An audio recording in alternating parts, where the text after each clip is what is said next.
الرحمن الرحیم د خیبر ترجمان قدرمندو کتونکو السلام علیکم. سنگر خان ما او باور لرم چې روغ جوړ به یې، خوشاله به یې. قدرمندو کتونکو دا وخت په ډسټرکټ مومند د پلانغار تحصیل او د یوسف بابا په علاقه کې ولاړ ما. قدرمندو کتونکو په یو تعلیمي درسګاه کې ولاړ ما. د پیر ورځ ده او د یولس نیمې بجې دي دا وخت ما سره سکول بند دی. دغه مین چې کوم د دې دروازه وه هغه هم بنده وه، ما کوله وکړله. او دلته کې بیا کلاس رومز ته هم تالې لګېدلي دي، یو پکې بیګ پروت دی، یو پکې داسې څادر هغه سایډ ته پروت دی، او یو د دوه بورډونه دي، یو د مات بورډو ټوټه ده. دې طرف ته سره ماشومانو څه د لوبو سامان دی، سامان شته، ماشومان نشته. نو ما چې کله دلته کې خبرې وکړې د خلکو سره چېرې دا سکول ته تاله ولې لګېدلې ده، ورکینګ ډے ده، د پیر ورځ ده او تالې لګېدلې دي سکول ته. نو ما ته دا وویلی شو چې د دې سکول چې کوم استاد دی نو هغه په ډیوټۍ ټریننګ باندې دی، ګورنمنټ چېرته ټریننګ له لېږلی دی. نو د دې دا چې سنګل ټیچنګ سکول دی، یعنې په دې کې یو استاد دی په دې ټول سکول کې. د پرایمري سکول دی 15 کلاسز دي او دغه یو استاد دی 15 کلاسونو ته د یو کلاس چې کوم څومره مضامین دي هغه ټول دی ټیچ کوي. نو په انساني سوچ سره خو دا ناممکنه ده چې څنګه به یو استاد 15 کلاسونه او بیا د یو کلاس ټول مضامین هغه ټیچ کوي. او یو استاد دی په دې سکول کې، د نن ټریننګ دی، دا انسان دی، د به کله به د الله دې نه کړي د به غم پیښیږي، د کې به ښادي راځي، دی به بیمار کیږي، د به نور څه سوشل انګیجمنټس وي. نو دی چې کله دغه شانته کې د مختلفو اکټیویټیزو، د سوشل اکټیویټیز او د چې کوم د افیشل اکټیویټیز د دې له وجې نه دی د سکول نه چوټي کوي، همدغه شانته کې به دې سکول ته تالې لګي. او د دې سکول چې کوم ماشومان دي د دې پرایمري ماشومان، خو دا علاقه داسې ده چې ډېره زیاته بیکورډ ده. دلته کې چې کوم د سکول ته مونږ راتلو دې ته سړک نشته دی، مونږ په غر کې راوختلو. بله دا ده چې کوم د دې ته چې کوم مین روډ د دغه نه راغلی دی د ښکته د دې سیټي نه، نو هغه هم په داسې حال باندې دی چې ایون چې ځناور کله په دغه روډ باندې ځي نو هغوی ته هم تکلیف وي. انسانان خو جدا خبره ده.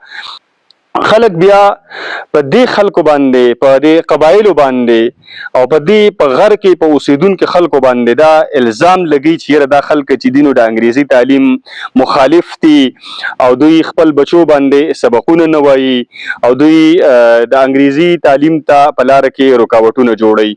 نو دا ماشومان دلته کې شته، ویلی کېږي چې په دې کې ډېر زیات تعداد دی، 100 نه بره ماشومان دي په دې ځای کې. سکول هم جوړ دی. اوس چې استاد نه راځي یا چې د هر څه وجې نه راځي نو دې کې د ماشوم څه غلطي شوه، دې کې د قبایلي خلکو څه غلطي شوه، دې کې په دې غر کې د اوسېدونکو خلکو څه غلطي شوه. او هغوی خو خپل ماشومان رالیږي، تالې لګېدلې وي او بیا کور ته ځي. نو حکومت له پکار دی چې دې سکول ته نور سټاف ورکړي، په یو استاد باندې هېڅ کار هم نه کېږي، هسې د خلکو سره هم ظلم دی، د دې ماشومانو سره هم زیاتی دی او د دوی هم هسې ټایم ضایع کېږي چې دوی سبق نه وایي. بله یوه ډېره عجیبه خبره دا ده چې دلته کې زه رالمه نو ما ته دا معلومات ترلاسه شو چې دې ځای کې تقریبا چې په 1 کیلومیټر کې اخوا یو بل سنګل ټیچنګ سکول دی، په هغې کې هم یو استاد دی او دغه یو استاد چې دی نو ټول مضامین ټیچ کوي. نو څنګه به د ماشومانو سره فرض کړه هغه استاد ډېر هم ایمانداره شي، هغه ډېر هم محنت کوي، خو بیا هم په هغه استاد باندې برډن دی چې 15 کلاسونه به هغه څنګه ټیچ کوي. دا په دې لږ شان ځای کې دا تقریبا په 1 کیلومیټر فاصله کې دا سنګل ټیچنګ سکول دي، 2 سکولونه دي په دې ځای کې. قدرمندو کتونکو دا د هغه سکول ماشومان دي چې کوم تاسو ته ما بره په کیمره باندې وښودو، د سنګل ټیچنګ سکول خبره مې وکړله. نو د دې ځای چې کوم د ملک دی د ماشومان د هغه سکول نه، چونکې د هغې یو استاد دی هغه په جوټۍ باندې و، نو هغه د ماشومان دلته کې لاندې ورسره بل یو میډل سکول دی هغې ته یې راشفټ کړي دي. دا تاسو لیدلی شئ دا ټول ماشومان دي، د دوی نه به تپوسونه کوو. دلته کې راغه خو ملک صاحب خو دلته کې راکوز کړي دي، خو دلته کې هم دوی ته سبق ښودلی شوی او که نه دی ښودلی شوی. نو د دوی نه به هم تپوسونه کوم. دا ما سره چوکیدار ولاړ دی، د دې ځای دی چونکې، نو د ده نه هم تپوسونه کوم. خبل د ماشومانو نه تپوسونه کوم چې دوی د سار نه را په دې خو څو کلاسه لګېدلي دي. نو ستاسو نوم دی؟ عبادالله. عبادالله کوم کلاس کې سبق وایي؟ څلورم کې.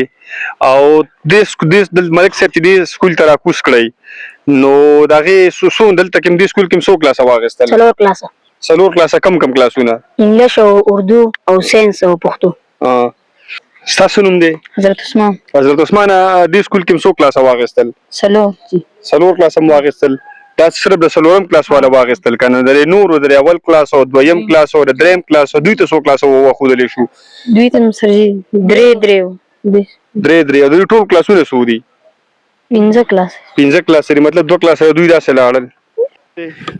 زما خو نورزاده نامه ده او د دې سکول میډل سکول دې کلاس پورې ما سرجي. دا ماشومان چې کوم دي نو دا د بره پرایمري سکول دي سرجي. دا چې کوم دي 110 ماشومان دي او 110 ماشومان ته چې کوم دي نو مخکې دوه استادانو اوس چې کوم دي نو بل استاد هغه بدلي وشوله. نو اوس چې کوم دي نو څومره وخت وشو چې بدلي شوې؟ یاره بدلي چې وشوله نو تقریبا چې 10-15 ورځې به کېږي واده ورته سرجي. نو اوس چې کوم دی نو دا ماشومان چې 110 ماشومان دي د دې نه چې یو استاد دی چې هغه ټیچر ته لاړ شي دا ماشومان چې کوم دی نو بیا دا داسې ناستې سرجي او نو بس مونږ ته اوس چې کوم دی نو ټیچر یو نه بلکې دوه په کار دی خو چې دا اوس یو مونږ له دغه کې نو مونږ په خپل چې کوم دی نو دا ماشومان دغه به پې وشي.